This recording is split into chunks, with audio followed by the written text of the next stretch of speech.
Sup guys, it's Megarak. Sa mga baguhan or gustong bumili ng helmet, bibigyan ko lang kayo ng konting tips para kung ano talaga ang bagay sa inyo at swak, pati mura. Etong helmet ko na nabili ko sa Aston nung last year. Unang tip ko sa inyo guys, kaya kung bakit ako bumili nito, unang yung titignan muna, ito, yung bigat ng helmet. Bakit ko nasabi yan yung unang titignan? Kasi, especially sa mga naglo-long ride, mararamdaman ninyo kung gaano ka sakit sa batok at kabigat yung helmet na mga nabili ninyo. 1.5 kilo mahigit ang nasa ulo na ninyo. Nakakasakit. Bali sa experience ko as rider, isipin nyo rin na masakit sa batok yung mga, lalo na yung full face. Naka-full face kasi ako minsan, lalo na pag nagbablog. Pangalawang tip ko sa inyo, minsan guys, nood din kayo ng mga vlogs or live. Minsan, unexpected na may mga napupuntahan ako na lugar na biglang naka-sale pala 50%. So, ito, papakita ko sa inyo si 7. Nakuha ko lang, mahigit 3,000 siya. Nagano siya, nag-discount siya na gano'n. Laki ng discount to, 50% off. From 3,395, naging 1,700 na lang. Diba? Ang laki ng discount guys. Until supplies last. Pace out. Kaya until supplies last ang sabi sa akin doon sa sa last ko na vlog. Tingin-tingin din kayo guys ng sa mga vlogger na biglang unexpected lang 'to eh. Bigla lang talagang nakita ko.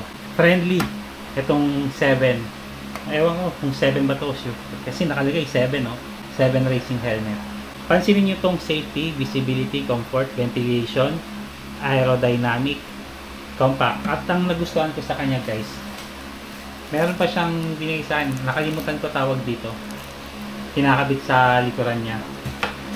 So ayun, pangatlong tip ko sa mga mahilig mag-intercom, hawakan nyo lagi ito.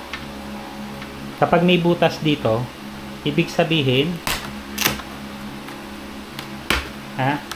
ayan, intercom ready, intercom friendly. Yan ang pansinin niyo. Etong si Aston ko kasi, kung napanood nyo man yung vlogs ko na isa, super improvise ko dito. Marami na akong sinira. Pero worth naman. Magaan siya, madaling dalhin. Kasi nga, ayan, ang grams lang niya, 1 kilograms tapos 130 grams. Etong si 7 naman guys, ito lagi tinitignan ko sa mga helmet. 1 kilograms and 350 grams. Yan ang papansinin nyo sa mga helmet na binibili niyo. Kasi promise, kapag nag long rides kayo, ang sakit sa batok ng mga full face. Lalo na kapag yung trip nyo talagang helmet, maganda siya yung trip nyong helmet. Pero yung tagal ng pagsuot ninyo sa helmet na yon, hindi nyo napapansin na sumasakit na yung batok nyo. At dun kayo mag-stop muna saglit. Tapos biglang rides ulit, maya maya pagod na naman ang ulo nyo, yung batok nyo, ang sakit. Yun yung mga nararanasan ko as long ride ko uli. As long ride ko lagi kapag umuwi ako ng province, yung ganon, tuloy-tuloy kasi ako. Kaya pag uwi ko doon, sakit talaga ng batok ko. Kaya papansinin nyo lalo na sa mga naka full face.